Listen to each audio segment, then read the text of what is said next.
The 2020 year has severely disrupted traditional workspaces. From corporate offices to industrial sites and retail centers, the coronavirus pandemic, as well as mass protests from groups like Black Lives Matter occupying the streets of many large cities, has pushed many employees to avoid the chaos and work from home.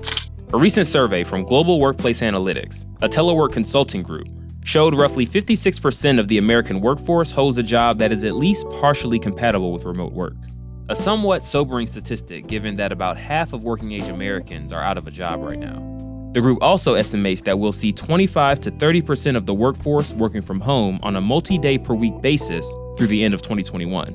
Tech companies like Square and Facebook have already announced permanent work from home policies, and many experts predict the trend to continue as coronavirus cases rise and state-ordered lockdowns are extended, with even the New York Times in a recent headline predicting an end to the 5-day work week as we know it. But from the perspective of some of America's leading voices in business management, the office is a vital component for the success and competitiveness of any institution. AIER research fellow John Tamny explains why. The office has spurred some of America's greatest industry achievements and innovations. The ability for coworkers to visibly and physically solve problems together is one of the most important investments business leaders can make.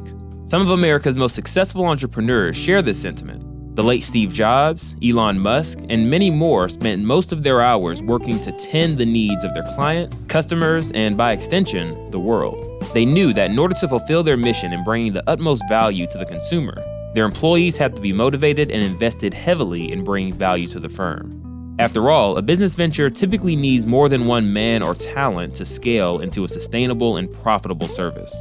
Another man who readily realized this was Michael Ovitz, capital philanthropist and founder of Creative Artists Agency, a marketing firm established in 1975 that manages $9.3 billion in contracts. The legend, and I'm not saying that lightly, the legend Michael Ovitz is in the building. A unique quality of Ovitz's managerial strategy was his ability to notice his agency's culture. If someone didn't show up to work, he would find out why. Not for the sake of disciplining or micromanaging their time, but out of genuine concern for the well-being of his employees and consequently, the firm as a whole. After reaching out, Ovitz would do what he could to incentivize more active participation in work. This came most notably in the form of structuring a desirable and comfortable workplace culture. Ovitz, like other great businessmen before him, knew that a company culture wasn't limited to a cubicle, free lunch, and a water cooler. A corporate headquarters is where internal innovations come to life. Employees bumping into each other in the hall, co-working on projects, and merely making eye contact with each other can heavily strengthen team morale and productivity. In designing the present headquarters of Apple, Steve Jobs was said to have placed great emphasis on social interaction. Division of labor and thought breeds specialization, allowing workers to hone in on specific skills they excel at, while leveraging the talents of others to perfect and finalize outcomes. This yields exponentially more production than working alone. Right now, it may seem nice rolling out of bed every day, casually checking Slack, and hiding out during Zoom meetings. But over time, the energetic and inspiring drive to create alongside your team grows, as does your boss's craving for the end results that come from this engagement. With the CDC's new social distancing guidelines, many have proposed we abandon the office cultures that were painstakingly built by executives in exchange for a more libertine approach. But recent trends in commercial real estate suggest that's an unlikely long-term solution for companies. Instead, most companies are actually bidding on larger office space. High-volume employers like Goldman Sachs have already begun reducing closed-door offices, which incentivizes employees to shelter away in a confined personal space for the majority of their workday. Instead, the company is opting for more open-floor concepts like we've seen in co-working startups such as WeWork.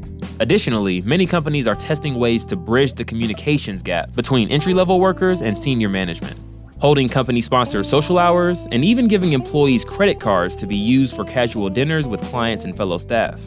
In his article for AIER, John Tamny summarized the appeal of this strategy, saying that, quote, "More realistically, there's enormous value to the clustering of talent, which explains why corporations don't just put enormous time, effort, and money into building corporate cultures crafted inside offices, but also that up-and-coming corporations cluster around those already established. Like Silicon Valley and Madison Avenue, culture spreads." This is correct, culture does spread. And while it's easy to bend the knee to this current politicized panic and neglect one's role in your own company culture and workplace contributions, we should be wary of accepting this new abnormal reality. The sentiment shared by Tamny, Ovitz, Jobs, and many other brilliant voices of capitalism should be embraced and defended by America's productive class. Our media and our elected officials appear to be working in tandem to cripple our economy for unknown reasons. While the doomsdayers and incels cheer the derailment of company culture, it is up to us to reject this counterproductive and intrinsically anti-human mindset for ourselves and for civilization.